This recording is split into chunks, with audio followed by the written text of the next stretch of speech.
तो अभिषेक जी, आपको सबसे पहले यह कुरीबन गांव की ओर से कि ज्यादातर क्वेश्चन जो है मैक्सिमम क्वेश्चन क्लास 9th और 10th लेवल का है जी। लेकिन ये क्वेश्चन जो है बिटवीन द लाइंस पूछा जाता है ऐसा। गणेश यादव जी, और जो कैमरामैन है आप शायद जानते ही होंगे, कैमरामैन का नाम शिव कुमार शिवानंदा जी है। तो मैं इसी के साथ बहुत बहुत धन्यवाद।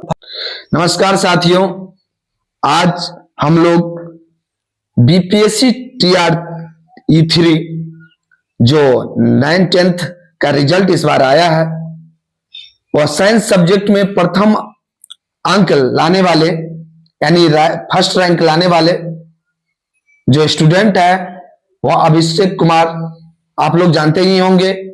तो उससे आपको रूबरू करवाते हैं, वह कैसे तैयारी किए, वह कहाँ के रहने वाले थे, कहाँ के रहने वाले हैं और उनके माता पिता कौन है।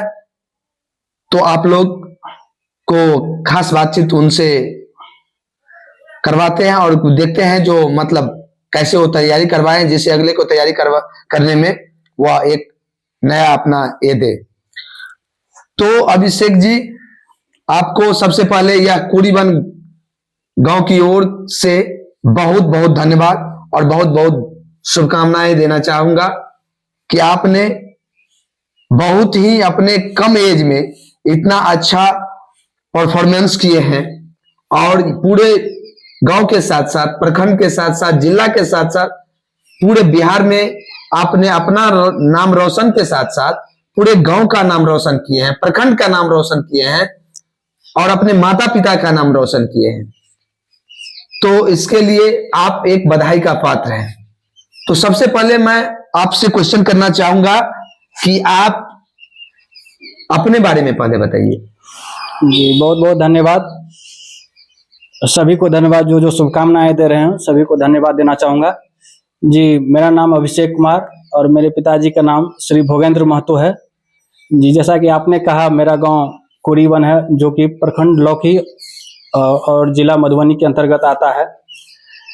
जी, मैं सबसे पहले ये बताना चाहूँगा कि जो तैयारी का जो सिलसिला होता है वो कंटिन्यूटी में रखना चाहिए किसी भी विद्यार्थी को।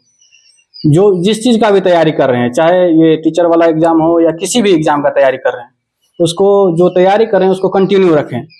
और जो है जो उसका सिलेबस है, सबसे पहले उस सिलेबस को जानना ज़रूरी होता है किसी भी एग्ज़ाम का। तो सबसे पहले सिलेबस को जानना ज़रूरी होता है और सिलेबस के अनुसार अपना जो है टाइम टेबल बनाएं।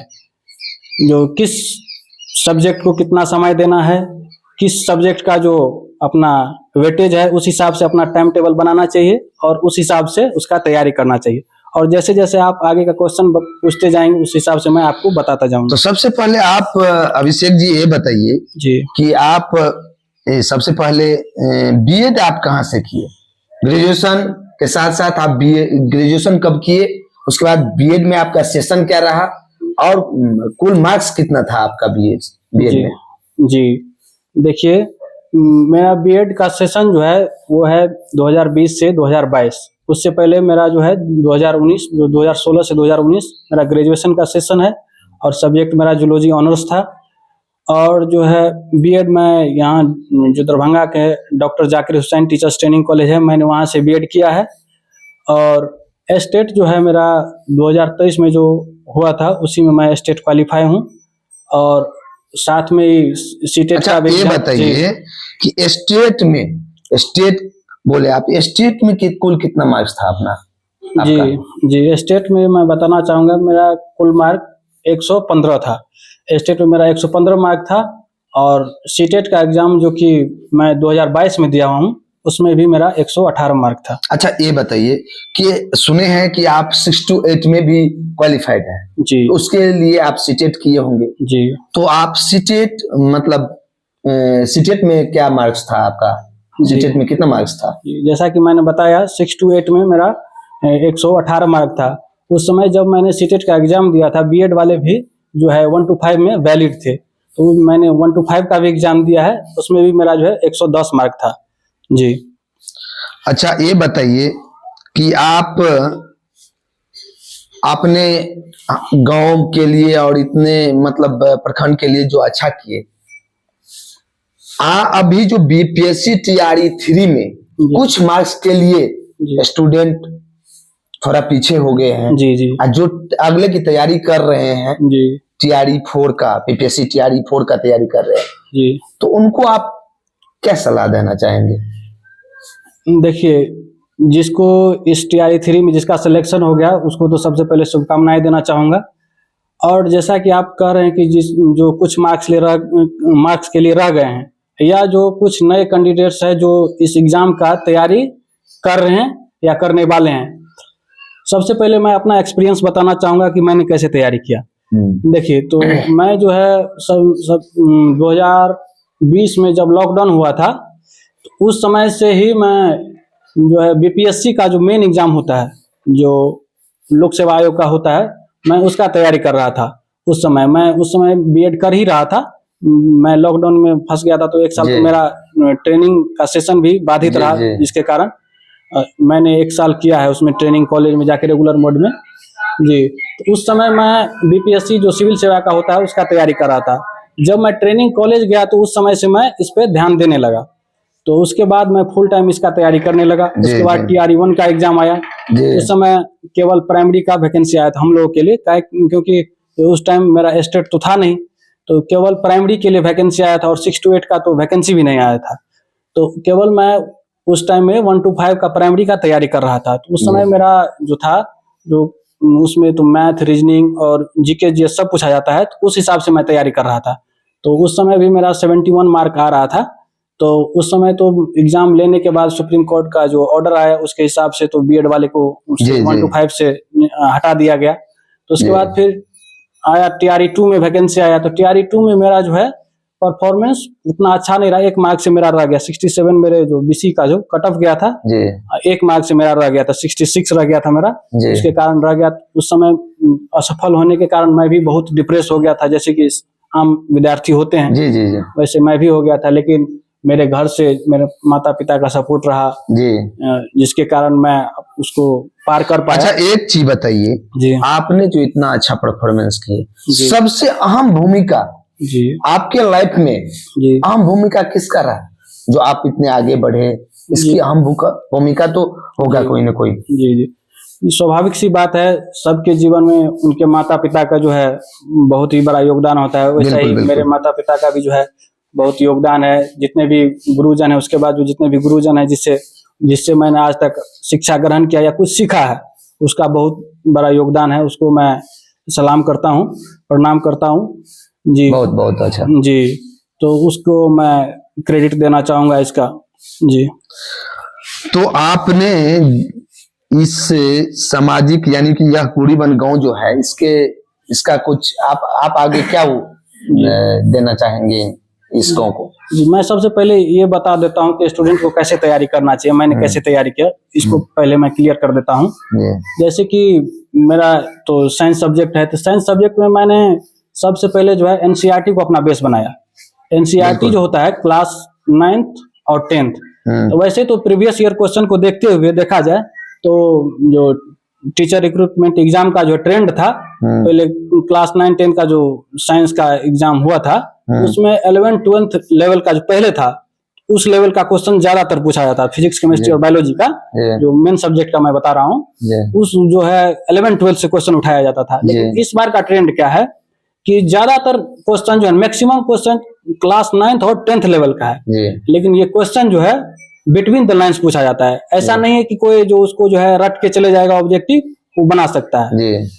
इसमें है क्या, बीपीएससी का क्वेश्चन पूछने का ट्रेंड क्या है कि वो क्वेश्चन उठाता है बिटवीन द लाइन्स। जैसे चैप्टर है, उस चैप्टर के बीच से उठाता है क्वेश्चन, ना कि जो एक्सरसाइज में दिया हुआ या किसी बुक से, खास बुक से क्वेश्चन नहीं उठाया जाता है। तो इसलिए मैं, जो कुछ विद्यार्थी असफल रह गए हैं, उसको डिमोटिवेट नहीं होना है।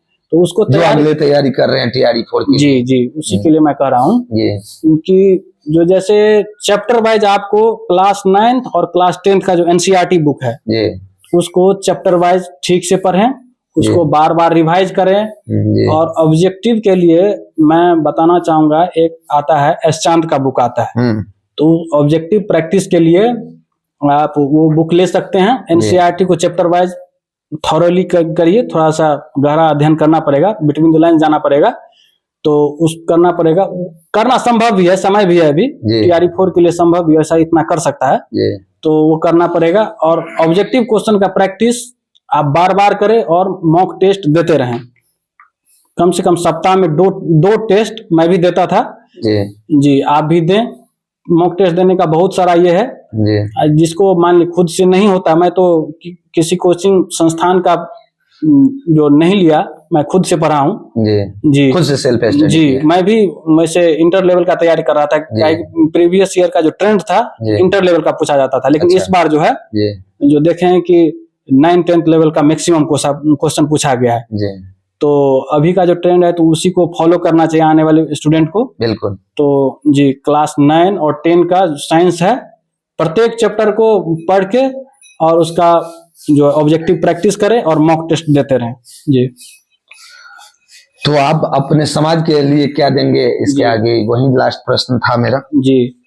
जैसा कि हम देखें, हम अपने गांव आते जाते रहते हैं, अभी भी गांव में ही हैं, तो गांव में देखते हैं बहुत सारा स्टूडेंट है जो बहुत मेहनत करते हैं, पढ़ते हैं, बाहर भी पढ़ते हैं, गांव में भी पढ़ते हैं जी। तो ऐसे ही मेहनत करने वाले बच्चे को मैं कहना चाहूंगा कि आप लगे रहिए, डिमोटिवेट नहीं होना है। मान लीजिए कुछ मार्क के लिए एक बार में नहीं हुआ, दूसरा बार नहीं हुआ, तीसरा बार में आपका हो जाएगा। अगर आप मन लगा के लगे रहेंगे किसी काम में तो होना निश्चित है। तो तैयारी करते रहें, जो मन बनाए हैं उसमें लगे रहें, आपका जो सफलता पक्का है, होगा एक न एक दिन, होगा ही। आखिर होता स्टूडेंट का ही है ना, जो लगा रहता है, जो लगा रह जाता है, कोई बीच में छोड़ देता है। मान लीजिए किसी का 80% जो तैयारी हो गया, अब मान लीजिए उसका नहीं हुआ तो डिमोटिवेट हो जाते हैं। उसको डिमोटिवेट नहीं होना है, बस ये सोचना है कि मेरा 80% हो गया, थोड़ा ही और दूर जाना है बस, तो यही सफलता दिलाएगी। तो यह जो आपने इतना बड़ा संघर्ष किए और इस मुकाम को आप हासिल किए, तो इसका श्रेय अपने माता पिता को देना चाहिए जी जी जी, जिसका इसमें बहुत बड़ा योगदान रहा जी। बिल्कुल। तो बहुत बहुत धन्यवाद। आपने अभी देखे कि बीपीएससी टीआरई 3 के साइंस सब्जेक्ट में रैंक 1 लाने वाले अभिषेक कुमार जी से खास बातचीत हुई, तो मैं इसी के साथ धन्यवाद देना चाहूंगा अभिषेक जी को, यहाँ पर बैठे हुए सभी को धन्यवाद देना चाहूंगा। साथ साथ हमारे ये परिचित करवा दूं कि नरहिया उत्तरी पंचायत के उप मुखिया महोदय हैं, ये हैं महेंद्र महतो जी जो चर्चित हैं, और ये हैं युवा समाज सेवी रविंद्र कुमार यादव जी, ये हैं हमारे बुजुर्ग यानी कि हमारे गांव के बहुत ही सुलझे व्यक्ति गणेश यादव जी, और जो कैमरामैन है आप शायद जानते ही होंगे, कैमरामैन का नाम शिव कुमार शिवानंदा जी है। तो मैं इसी के साथ बहुत बहुत धन्यवाद।